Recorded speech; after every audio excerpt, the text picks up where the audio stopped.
صل على محمد وآل محمد.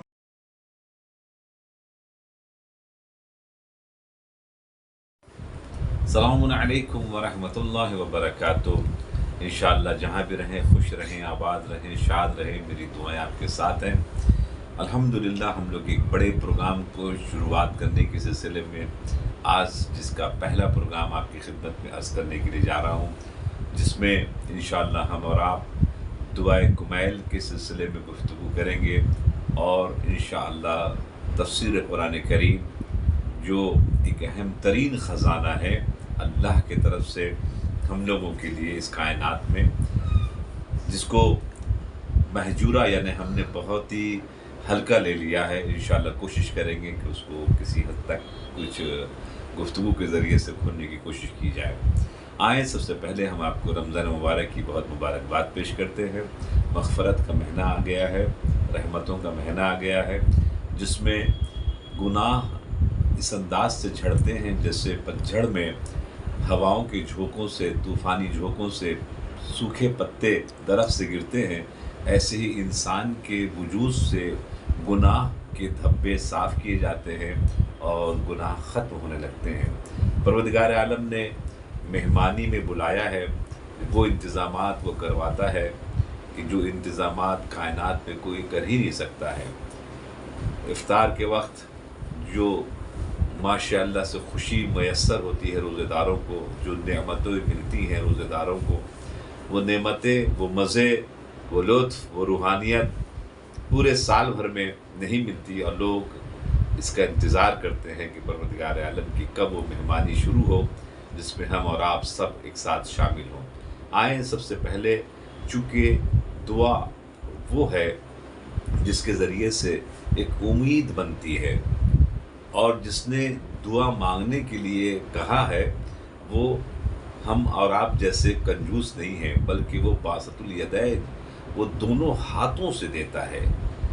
خدمت میں آپ کیس کریں کہ دعاؤں کے کرنے کا جب حکم دیا ہے اور استجابت کا، قبول کرنے کا، دعاؤں کو الحمدللہ عنایت کرنے کا جس نے حکم دیا ہے قرآن مجید میں، ادعونی استجب لکم، وہ کیسے ہمیں اور آپ کو مایوس کر دے گا.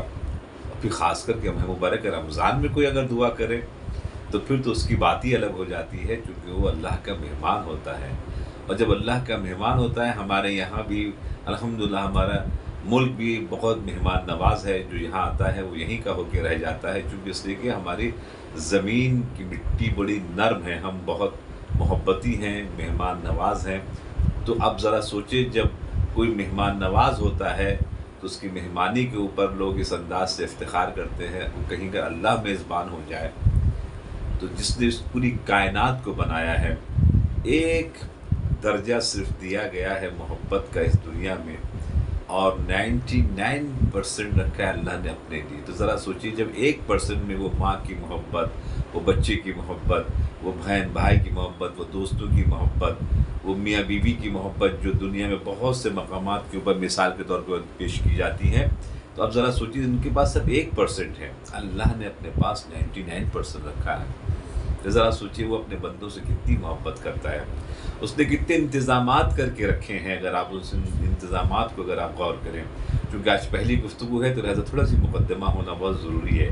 ذرا سوچیں، ہم نے، اللہ نے ہمارے اور آپ کے لیے کتنے انتظامات کی بہترین قسم کی فضا، الگ بات ہے ہم نے فضا کو بہت آلودہ کر دیا ہے، بہترین طریقے کے چاند، سورج، پرندے، اتنے پرندے، اتنے خوبصورت خوبصورت پرندے ہیں کہ جو آج نیٹ کے ذریعے سے نظر آتے ہیں، جن کو ہم نے دیکھا بھی نہیں ہے، بہت سے لوگوں نے دیکھا نہیں ہے. پروردگار عالم نے ہم انسانوں کے لیے بنائے. اسی انداز سے سبزی جات، اسی طریقے سے میوہ جات، اس طریقے سے سمندر کی مچھلیاں، اسی انداز سے اور طیور، اور اسی انداز سے چوپائے کے جو جائز ہیں، یہ سب انسان کے لیے بنایا پروردگار عالم نے. اب ذرا سوچئے، ان نعمتوں کے بعد پھر جو ہمیں اور آپ کو نعمتیں دے کے رکھا ہے پروردگار عالم نے، اگر یہ ہوا زیادہ ہوتی تو کیا ہوتا، یا آکسیجن کم اگر ہوتا تو پھر کیا ہوتا. جتنی ضرورت ہے ہمیں آکسیجن کی پروردگار عالم نے دی ہے. اگر یہ زمین نرم ہوتی تو پھر بلڈنگیں کیسے بنتی، اور یہ زمین اگر سخت ہوتی تو یہ اناج کہاں سے نکلتے۔ یہ تمام چیزیں جو لطف و کرم پروردگار عالم کا ہم اور آپ دیکھ رہے ہیں اللہ کی طرف سے تمام انسانوں کو مل رہا ہے، اس کے بعد جو اس سے بڑی نعمت جو دے کے رکھا ہے اللہ نے، وہ ہے الحمدللہ 14 معصومین کی محبت، عشق، جو ہمیں اور آپ کو اللہ نے عنایت کیا ہے، مومنین مومنات کو۔ ان نعمتوں کو ذرا سا سوچے، ذرا غور کریں کہ ان نعمتوں کا کیا حساب کو دے سکتا ہے۔ ان تمام نعمتوں کے بعد پروردگار عالم نے ایک عظیم ترین نعمت جس کا نام قرآن کریم ہے، وہ ہمیں 30 پارے کی شکل میں پورا لائے عمل زندگی اول سے لے کے آخر تک ہمیں اور اس کائنات کو حوالے کیا۔ خاص کر کے کوئی کتاب اگر ہو یونیورسٹی میں، کالج میں، اور اس کو کوئی پڑھانے والا نہ ہو تو وہ کتاب بیکار ہو جاتی ہے۔ ضروری ہے کہ کوئی کتاب اگر ہو تو کتاب کا پڑھانے والا بھی موجود ہونا ضروری ہے، ورنہ بھیجنے والا ابس وہ کام انجام پا جائے گا۔ اس لیے کوئی قرآن اگر صامت ہے یعنی خاموش قرآن، تو کوئی قرآن ناطق بھی ہونا چاہیے جو معلم قرآن ہو، والراسخون فی العلم ہو، جو علم میں ہے، ومن عنده علم الکتاب ہو، کہ جو کتاب ان کے اندر موجود ہے، علم کتاب ان کے اندر موجود ہے، جو باب العلم ہیں۔ تو اس خدمت میں آپ کس کریں، وہ ایک نہیں، اللہ نے 14 اس کائنات میں حوالے کیے قرآن مجید کے معلمین۔ اس کے علاوہ جو اور کتابیں نازل ہوئی ہیں ان کے لیے انبیاء بھیجے جنہوں نے اس عظیم ترین کتابوں کو لوگوں کے سامنے بیان کیا۔ قرآن کے سلسلے میں صرف میں ایک جملہ کہوں، اور حدیث کے اور دعاؤں کے سلسلے میں ایک جملہ کہوں، اس کے بعد انشاءاللہ اپنی گفتگو مختصر سے طور کے اوپر آج پہلی گفتگو ہے جس کو انشاءاللہ ہم آگے لے کے جائیں گے۔ سب سے پہلی بات، جب اللہ کسی سے بات کرنا چاہتا ہے، جب اللہ کسی سے بات کرنا چاہتا ہے تو اس کو توفیق دیتا ہے کہ وہ قرآن پڑھے۔ جب کوئی قرآن پڑھے تو کوشش کرے آواز سے پڑھے اور آہستہ آہستہ پڑھے، ٹھہر ٹھہر کے پڑھے، کوئی اسپیڈ، کوئی دوڑانے کی ضرورت نہیں ہے۔ بہت سے لوگ قرآن مجید کو اس رمضان میں دوڑاتے ہیں۔ اگر آپ بھی کوئی ایک کتاب لکھیں اور کسی کو دیں کہ بھیا یہ کتاب تھوڑا سا پڑھیے، اور وہ کتاب جناب دوڑا کے پڑھنا شروع کر دے، تو وہ توہین کتاب ہو رہی ہے یا تکریم کتاب ہو رہی ہے، یعنی عزت کر رہے ہیں، رسپیکٹ کر رہے ہیں کتاب کی، یا کتاب اور کتاب کے لکھنے والے کی توہین ہو رہی ہے۔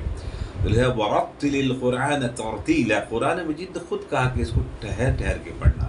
اس کو سپر فاسٹ جس انداز سے دوڑاتے ہیں لوگ تراویح کے نام پر، یہ ذرا سا غور کریں، کہ ذرا فکر کریں کہ یہ کام کیا صاحب کتاب خوش ہوگا اس انداز سے، جس انداز سے جناب والا کہیں 5 دن میں تراویح ختم ہو رہی ہے، کہیں 3 دن میں ختم ہو جا رہی ہے، تو کہیں 7 دن میں ختم ہو جا رہی ہے۔ تو یہ ذرا سوچے، ذرا غور فرمائیں۔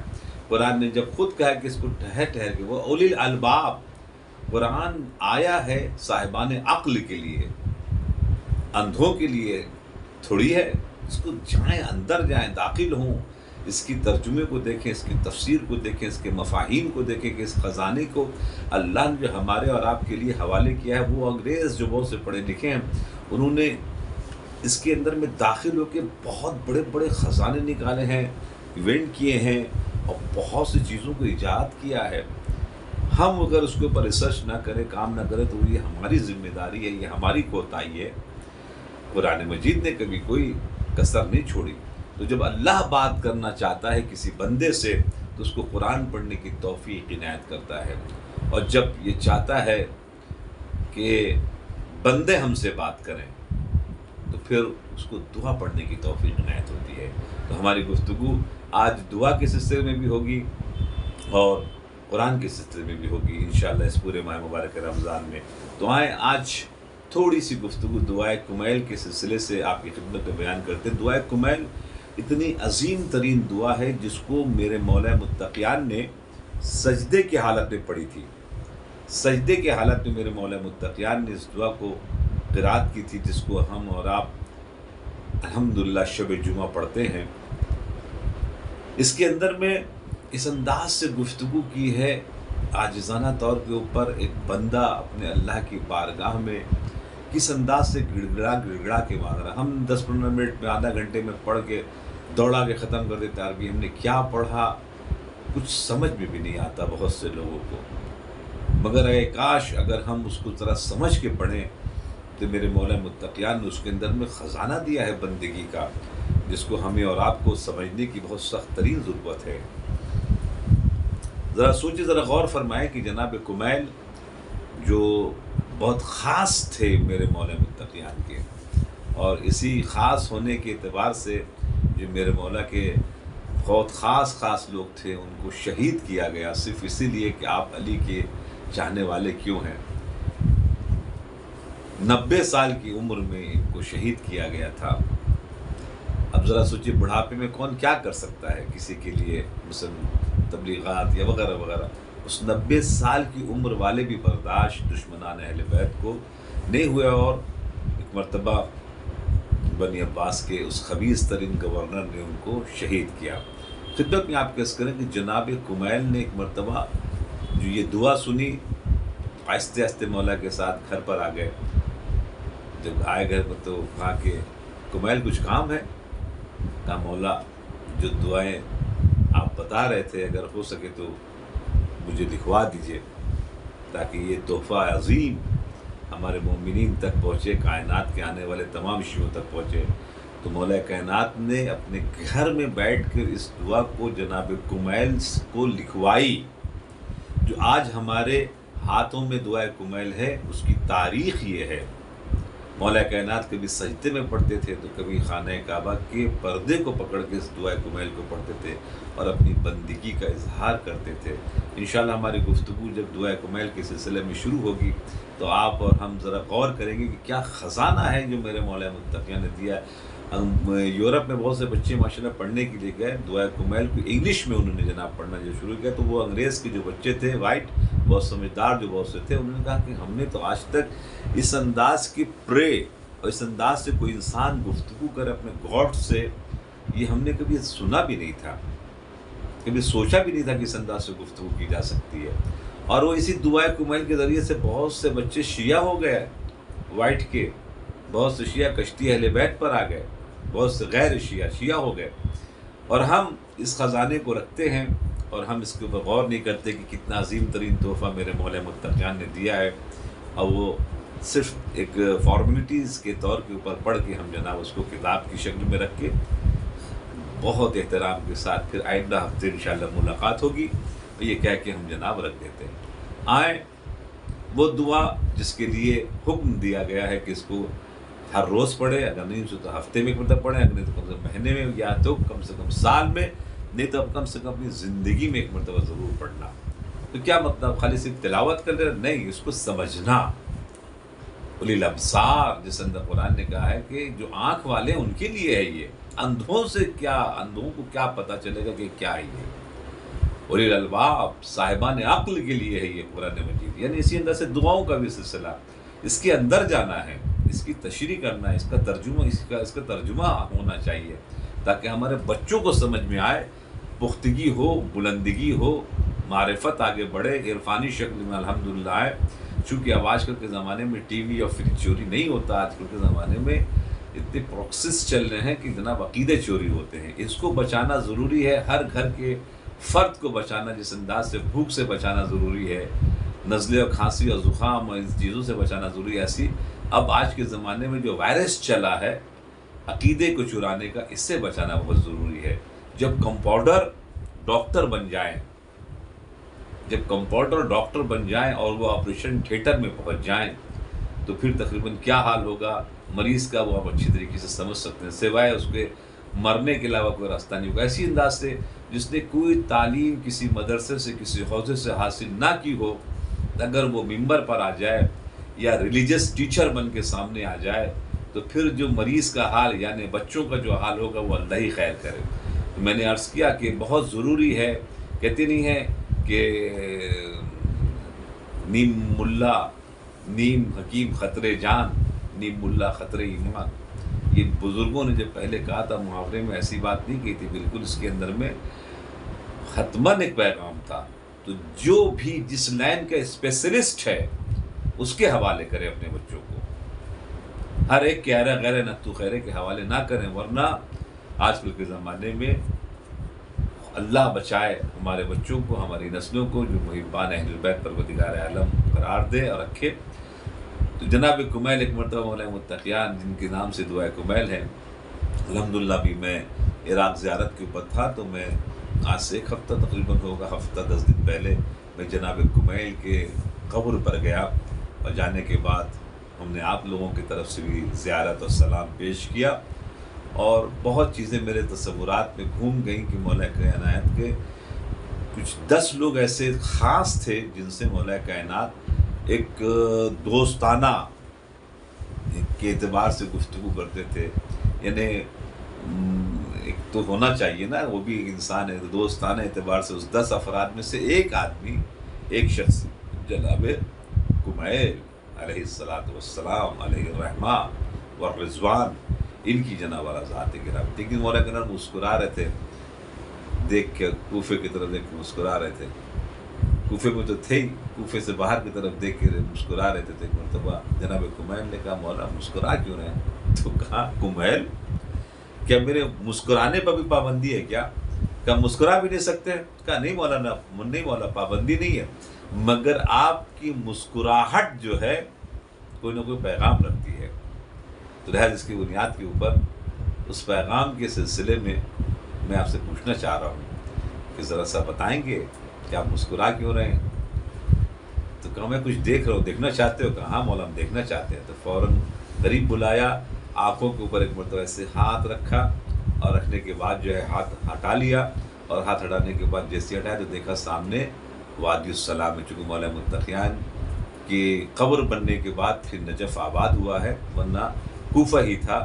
یہ کوفہ اور نجف میں شاید 10 کلومیٹر کا بھی فاصلہ نہیں ہے، یعنی یہ ایک ہی شہر ہے کوفہ، جس کو اس کے اندر میں ایک شہر اور ضم ہو گیا جس کا نام نجف ہے.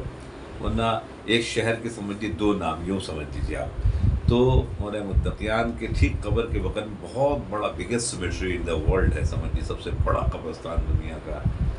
وہیں پہ وادی السلام اس قبرستان کا بھی نام ہے، اور وہیں پہ جناب تمام روحیں جو بھی انتقال کرتی ہیں، ہندوستان، پاکستان، امریکہ، کینیڈا، جرمنی، جہاں بھی انتقال کرتے ہیں ان سب کی روحیں جناب وہاں پہنچا دی جاتی ہیں، پہنچ جاتی ہیں. تو مرتبہ جیسے ہاتھ ہٹایا تو وہ پردہ ہٹ گیا کہ جو مولا متقیان دیکھ کے مسکرا رہے تھے. اب جناب کمیل نے دیکھا کہ وہاں مومنین بادشاہ کی شکل میں چل رہے ہیں، اور فرشتے جو ہیں وہ نوکر ہیں کہ جو ان کے ساتھ ساتھ چل رہے ہیں، اور بہت عزت اکرام ہو رہا ہے مومنین کا، کیونکہ بڑی بڑی قربانی دیتے ہیں مومنین اس دنیا میں اہل بیت کی محبت پر. گھر اجاڑ دیا جاتا ہے، قتل کر دیا جاتا ہے. آج کل تو بامبے میں بہت سی جگہ کے اوپر تقریباً جب پوچھتے ہیں کہ آپ ننیس ماتم کریں گے، آپ شیعہ ہیں تو آپ کو گھر نہیں ملے گا. بہت سے ایسے ہمارے دوستوں نے یہ بات کی، مجھے شکایت کی. انفارچونیٹلی ہے، کاش اگر ہمارے بھی بلڈر ہوں اور اسی انداز سے بڑے بڑے ٹاور بنائیں جس میں ہمارے مومنین رہ سکیں، تو یہ پرابلم جناب سالو ہو جائے گا. کالونی بنے تاکہ انشاءاللہ یہ پرابلم سالو ہو جائے. خداوند عالم جلد از جلد ظہور امام زمانہ ہو جائے تاکہ یہ روز روز کا قصہ تمام ہو جائے. یہ ہر روز کا قصہ ہے. دنیا میں کتنی بڑی بڑی قربانی دے رہے ہیں، افغانستان میں، سیریا میں، ایران میں، عراق میں اور بہت سے ممالک پر صرف شیعہ ہونے کے عنوان سے ان کو جناب اذیت دی جاتی ہے، قبض کر دیا جاتا ہے. مگر ہاں مرنے کے بعد جو عزت ہے وہ آپ پر ہم تصور بھی نہیں کر سکتے. جناب کو میں نے اتنی عزت دیکھی، اتنا اکرام دیکھا، اتنا ماشاءاللہ سے زبردست سسٹم جو دیکھا تو مولا سے کہنے لگے. ہم نے کہا نا کہ مولا سے بہت بے تکلف ہے. کچھ لوگ تھے جس میں 10 میں سے یہ بھی ایک تھے، کہا مولا آپ بھجوا دیے ابھی، اب یہاں رہنے کا دل نہیں چاہتا. تو مولا مسکرائے. اب مسکرانے کے بعد کہنے لگے کہ ہاں جاؤ گے وہیں، مگر ابھی وقت نہیں آیا ہے، ابھی تھوڑا سا وقت جو ہے باقی ہے، تو اس لیے جاؤ گے وہی، اور میری محبت پہ تم کو شہادت ملے گی. میرے مولا نے پہلے کہہ دیا تھا. اور ٹھیک 90 سال کے بعد جب عمر پر وہاں پہنچے تو وہاں دشمن اہل بیت نے ان کو سر اور تن میں جدا کر دیا، صرف محبت اہل بیت کے اوپر. تو آج میں دعائے کمیل کے سلسلے سے صرف میں نے مقدمتاً آپ کی خدمت میں عرض کیا ہے، اور تھوڑی سی گفتگو انشاءاللہ آپ کی خدمت میں پیش کرنا چاہتا ہوں قرآن مجید کی، جس میں صرف اور صرف ایک چیز میں آپ کو بیان کروں گا، اس کے بعد اپنی بات کو تمام کروں گا. عزیزوں دوستوں، قرآن مجید ایک عظیم ترین تحفہ ہے. اس تحفے کے سلسلے میں آپ سے کیا عرض کروں کہ لوگوں نے کتنی بڑی بڑی قربانی دی ہے. ایک ہمارے مجموع البیان کے جو مفسر ہیں ان کو دفن کر دیا تھا. ہم جب کچھ لینا ہوتا ہے تو ہم کہتے 10 کلو کھانا کھلا دیں گے اور نذر دلوا دیں گے وغیرہ وغیرہ، چھوٹا چھوٹا سا معاملہ پیش کرنا چاہتے ہیں اپنی طرف سے. مگر دیکھیں کچھ جو عرفا ہوتے ہیں، عالم ہوتے ہیں، کہا کہ میں جس سے ان کو ایک بیماری تھی سکتے کی، ان کو لوگ نے انتقال کر گیا اور ان کو دفن کر دیا. تو انہوں نے جب آنکھ کھلی، اور میں تو فرشتے تو آئے نہیں چونکہ آرڈر ہی نہیں آیا، آنکھ کھلی تو سمجھ گئے کہ ان کو لا کے دفن کر دیا. وہیں پر انہوں نے دعا کی کہ اگر میں باہر نکلا تو میں آل محمد کی محبت میں تفسیر لکھوں گا. قبر سے باہر نکلنے کے بعد حضرت نے جناب تفسیر لکھی ہے مجموع البیان، جا کے آپ دیکھیں. اتفاق سے کفن چور آیا، قبر اس نے کھودا کفن چوری کرنے کے لیے، مگر جیسی پوچھے تو نے ہاتھ پکڑ لیا. اب تو اس کی حالت خراب ہو گئی کہ آپ کبھی مردہ زندہ نہیں ہوا تھا، یہ زندہ ہو گئے. آخر میں کسی نے بولا نہیں میں انتقال نہیں کیا تھا، مجھے بیماری تھی ایسی اس کے سبب سے ایسا ہوا ہے، مجھے میرے گھر پہنچا دو. اسی چور نے جناب گھر لا کے پہنچایا. پھر انہوں نے بہت انعام اکرام اس کو دیا، اس کو روانہ کیا. اس کے بعد پھر انہوں نے اپنے منت کو، اپنی نیت کو پورا کیا. اگر آپ بھی ایسی منت کریں کہ اگر ہم مثال کے طور کے اوپر میرا یہ فلاں بزنس یا فلاں مریض ٹھیک ہو جائے یا فلاں میرا کام ہو جائے، تو ہم جو قرآن مجید کے لیے تفسیر لکھ رہے ہیں ان کی ہم مدد کریں گے. جو قرآن پڑھا رہے ہیں ان کے لیے ہم انشاءاللہ مدد کریں گے. جو مسجد کو آباد کر کے رکھا میں ان کے لیے تقریباً کچھ کروں گا. یہ بجٹ تو ہمارے یہاں ہوتے ہی نہیں ہے، اس کے سبب سے پریشان ہوتے ہیں. دوسرے ممالک میں جا کر دیکھیں سب سے بڑا بجٹ جناب، سب سے اچھا بجٹ اسی کا بنا تھا. کیوں؟ کیونکہ وہ جانتے ہیں اس راز کو کہ رزق کا حساب کتاب امام سے ہوتے ہوئے، مرجع سے ہوتے ہوئے عالم تک پہنچتا ہے. خاص کر کے اس عالم جو آپ کے علاقے کا ہے، آپ کے ایریے کا ہے، سال بھر تک وہ محنت کرے اور ایک مرتبہ 4-5 دن کے لیے یا 1 دن کے لیے جناب والا کوئی آئے اور آنے کے بعد پورے کا پورا سسٹم پورے سال بھر کے لے کے چلا جائے. یہ ہم نے انصاف کیا، یہ ہم نے صحیح کیا. ایک وہ شخص جس نے مثال کے طور کے اوپر کسی مدرسے میں تعلیم حاصل نہیں کی، ہم نے اس کو مثال کے طور پر نہیں پتہ کیا کیا اس کے ساتھ کر دیا، کیونکہ بہت گروپ لگ جاتے ہیں نا. جس نے حاصل کیا تھا ہم نے اس کو پیچھے، یہی تو ثقیفہ میں ہوا تھا، یہی تو ثقیفہ میں ہوا تھا، پارٹی بازی. اور جو ایسے اہل علم تھے ان کو پیچھے کر دیا گیا، یعنی مولانا متقیان کو پیچھے کر دیا گیا کہ آپ گھر میں بیٹھیے. تو 25 سال گھر میں بیٹھنا پڑا. وہ کام کہیں خدا نخواستہ ہم نہ کریں. وضع الشیء فی محلہ، وضع الشیء فی غیر محلہ. جو چیز جہاں ہونی چاہیے اگر وہاں ہے تو یہ عدل ہے، جو چیز جہاں نہیں ہونی چاہیے وہاں پر اگر ہو تو یہ ظلم ہے. مثال کے طور کے اوپر پھول پھکا ہوا ہو، یہ ظلم ہے پھول کے ساتھ. یہی پھول اگر گلدستے میں ہو، گلدان میں ہو تو یہ عدل ہے. جو چیز جہاں ہونی چاہیے وہاں اگر ہو تو یہ عین عدل ہے، جو چیز جہاں نہیں ہونی چاہیے وہاں ہو تو یہ ظلم ہے. جیسے کہ میں نے مثال دی، پھول زمین پر پھکا ہوا ہے تو یہ اس کا وہ مقام نہیں ہے. دوستو اس انداز سے بک آف سینچری ہوئی تھی ایک کتاب جس کا نام ہے تفسیر المیزان، جس کے لکھنے والے محمد حسین طباطبائی صاحب ہیں، جن کی قبر حرم معصومہ قم سلام اللہ علیہم ہے.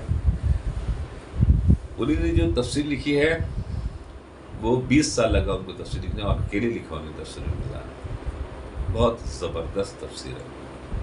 جب وہ لکھتے تھے تو وہ بہت سے درس، یہ وہ جو فلسفے کے استاد تھے، تو وہ جب لکھتے رہتے تو نقطہ نہیں دیتے تھے. وہ تو جمعرات اور جمعہ، تھرسڈے اینڈ فرائیڈے جو ہے وہ جو چھٹی دی تھی اس دن وہ نقطہ لگاتے تھے.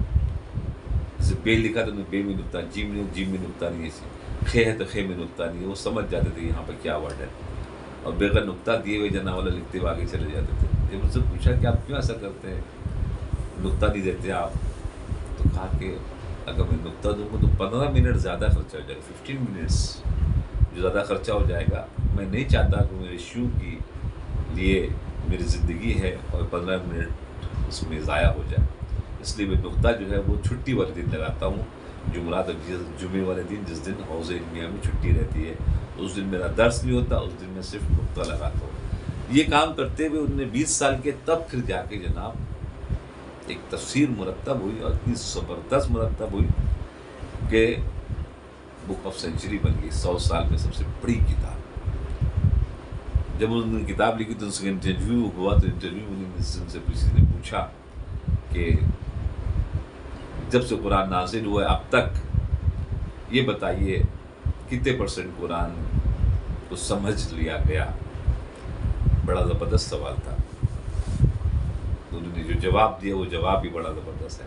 انہوں نے کہا کہ ایک سمندر ہے علم کا، اس علم کے سمندر میں پورے مفسرین جتنے بھی 1400 سال کے ہوئے ان سب کو ملا کر یوں سمجھیے کہ انہوں نے ابھی انگلی بھی سمندر میں نہیں رکھی ہے. کون کہہ رہا ہے؟ یہ عام آدمی نہیں کہہ رہے ہیں، یہ وہ کہہ رہے ہیں کہ جنہوں نے 20 سال میں تفسیر لکھی ہے. کہ تمام مفسرین اکٹھا ہو جائیں اور صرف انہوں نے وہ قرآن کے علم کا سمندر جس کی تھا نہیں ہوتی ہے اس میں صرف انگلی رکھی ہے، ابھی قدم بھی نہیں رکھا ہے. سمجھے نہیں؟ تب بتائیے کہ اس کتاب کو کوئی سمجھانے والا انسان ہو سکتا ہے؟ یہ یہاں کا انسان ہو سکتا ہے؟ ہاں، اس کا علم وہاں سے آنا چاہیے، وہاں سے علم آنا چاہیے. آئیے، میں چونکہ ماہ مبارک رمضان ہے، محبت ہو قرآن سے، اس لیے یہ گفتگو جناب چھڑی ہے، جس میں آپ کی خدمت میں عرض ہے کہ بسم اللہ الرحمن الرحیم کے لیے ایک آدھ جملہ بول کے آج آپ کی زحمت تمام کروں. انشاءاللہ اس کو کنٹینیو کروں گا کل. بسم اللہ الرحمن الرحیم میں چھٹے امام نے فرمایا کہ کبھی غور کیا کتنے حروف ہیں؟ کہا کہ مولا کتنے حروف ہیں؟ کہا کہ اس کے اندر 19 حروف ہیں. 19 حروف کیوں ہیں مولا؟ کہا کہ چونکہ جہنم کے دروازے 19 ہیں، اگر چاہتے ہو کہ تمہارے لیے جہنم کا دروازہ بند ہو جائے تو ہر کام میں بسم اللہ الرحمن الرحیم کہنے کی عادت ڈالنا. یعنی کھانا کھا رہے ہو تو بسم اللہ الرحمن الرحیم، گاڑی چلا رہے ہو تو بسم اللہ الرحمن الرحیم، راستے پر چلو بسم اللہ، گھر میں داخل ہو بسم اللہ الرحمن الرحیم، دکان کھول لو بسم اللہ الرحمن. کوئی ضرورت نہیں ہے کہ آپ کس کے بولے، خالی صرف آپ کے ہونٹ ہلے وہی کافی ہے. صرف تصور میں پڑھنے وہ بھی کافی ہے. مگر آپ نے کہا یہ پڑھ لیا، ہم نے کہا یہ پڑھ لیا، تو چھٹے امام نے فرمایا کہ یہ ایک ایک حرف ایک ایک دروازے کے اوپر کھڑا ہو جائے گا. یعنی BA ایک دروازے کو بند کرائے گا جہنم کا، سین ایک دروازہ، میم ایک دروازہ، اس انداز سے کرتے ہوئے پورے کے پورے دروازے جناب والا بند کرا دیے جائیں گے اگر ہم نے یہ کام انجام دیا. تو انشاءاللہ آج کی ہماری گفتگو یہاں پر ہے.